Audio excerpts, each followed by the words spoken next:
දෙසැම්බර් මාසෙට පායන සීතල උඳුවක් පුන්සද. මේ දවස ශ්‍රී ලාංකික ඉතිහාසයේ අතිශය වැදගත් නොමැකෙන සටහන් 3ක් තියපු දවසක්.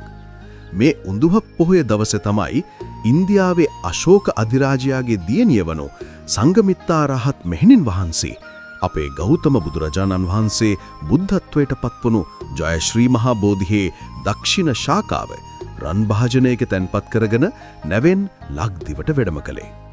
ඒ උතුම් තෑග්ග පිළිගන්න දේවානම්පියතිස්ස රජතුමා උතුරු වෙරළේ දඹකොළපටුනට ඇවිත් මුහුදටම බැහැලා මහත් ගෞරවයෙන් බෝධි ශාඛාව පිළිගත්තා.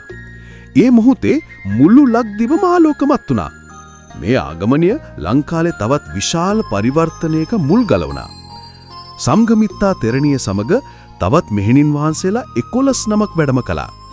අනුලා දේවිය ප්‍රමුඛ කාන්තා පිරිස පැවිදි වීමත් එක්ක ලංකාවේ භික්ෂුණී ශාසනය ආරම්භ වුණේත් මේ උඳුවප්පුන් පොහොය දවස මුල් කරගෙනයි.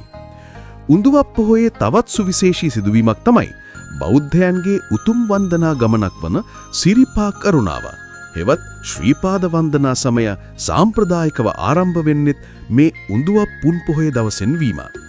ඉතින් බෝධි ආගමනය, භික්ෂුණී ශාසනීය ආරම්භය සහ සිරිපා සමයේ ආරම්භම කියන මේ උතුම් සිදුවීම් තුනම සනිටුහන් කරපු උඳුවප්පුන් පොහොය ශ්‍රී ලාංකික බෞද්ධයන්ට අතිශය උතුම් ආලෝකමත් දවසක්.